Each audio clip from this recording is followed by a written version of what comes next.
안녕하세요. 오늘은 오랜만에 잼 리뷰로 돌아왔습니다. 스필버그의 연출로 재탄생한 웨스트 사이드 스토리. SF의 거장인 스티븐 스필버그가 최초로 도전한 뮤지컬 영화라는 이유만으로도 볼 수밖에 없었던 영화입니다. 저는 뮤지컬 영화 특유의 스케일을 느끼고 싶어서 IMAX 상영관에서 관람을 했는데요. 어떤 시각으로 보느냐에 따라 감동과 지루함으로 나뉠 법한 영화라고 생각합니다. 영화가 끝나자마자 든 저의 생각은 IMAX관에서 관람하였던 약 600명의 관람객이 스필버그에게 156분 동안 괴롭힘을 당하였네 였습니다. 괴롭다는 말이 적합할 정도로 최근에 보기 힘든 지루함이었습니다.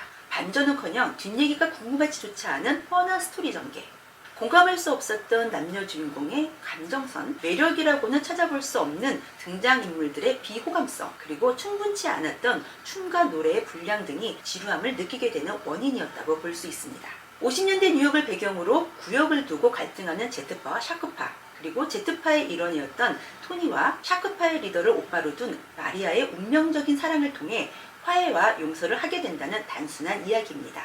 로미오와 줄리엣을 원작으로 두었다는 것만으로도 이미 결말까지 예상이 되는 스토리인 거죠. 개연성 없이 갑작스럽고 빠르게 사랑에 빠져버린 남녀 주인공, 그냥 무작정 멀리서 눈이 마주친 후 사랑에 빠진 그들의 감정선만으로도 이미 공감할 수 없음을 넘어 의아함을 느끼게 됩니다. 나아가 오빠의 죽음에 슬퍼하는 모습은 전혀 없이 오로지 연인과의 사랑 노름에만 집중하는 여자 주인공을 보면서 관객의 입장에서 불편함까지 느끼게 되었습니다.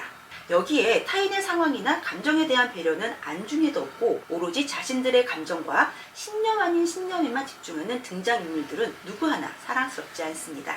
특히나 뮤지컬 영화에서만 얻을 수 있게 되는 가문인 화려한 춤과 노래의 장면들도 충분하지 않아 관객의 입장에서는 장르의 혜택을 충분히 얻지 못한 감이 있습니다. 춤과 노래, 그리고 무대와 의상 등 다양한 볼거리를 제공해야 하는 뮤지컬의 특성상 상대적으로 다른 장르의 영화들보다는 스토리라인이 단순화될 수밖에 없습니다.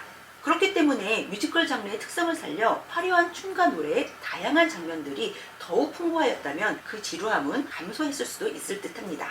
이렇듯 오로지 오락 영화로서 박진감, 반전, 원색적 볼거리 등을 영화 선택의 기준으로 두는 관객들에게는 지루한 영화로 평가될 가능성이 높은 영화입니다. 하지만 서정성과 미장센, 메시지를 통해 감동을 받을 수 있는 영화를 선호하는 관객들에게는 명작으로 기억될 영화이기도 합니다. 표면적으로는 인종 갈등을 보여지는 스토리이지만 인종뿐 아니라 계층과 젠더까지 시대를 넘어갈수록 심화되어 가고 있는 분열에 대한 이야기를 하고 있습니다. 특히나 푸에르토리코에서 온 이민자들이 스페인어로 대화할 때는 따로 자막을 제공하지 않기 때문에 스페인어를 모르는 사람들이라면 상황을 보고 그들의 대화를 유추하는 수밖에 없습니다. 하지만 그 유추가 어렵지만은 않습니다. 아마도 스필버그는 언어가 달라도 인류는 결국 서로를 이해할 수 있다는 메시지를 전하고 싶었을 수도 있고 중간중간 스페인어를 쓰는 등장인물들에게 영어로 말하라는 장면을 반복해서 넣음으로써 영어만이 우월한 언어로서 강요되고 있지만 사실은 영어가 아니라면 소통할 수 없는 타민족 차별주의자들의 상대적 무능함을 표현하고 싶었을 수도 있었을 것입니다. 특히나 원작에서는 톰보이로 표현되었던 애니바디스라는 인물을 젠더 퀘어로 성정하여 성소수자에 대한 편견까지도 아우르고 있음을 알 수 있습니다.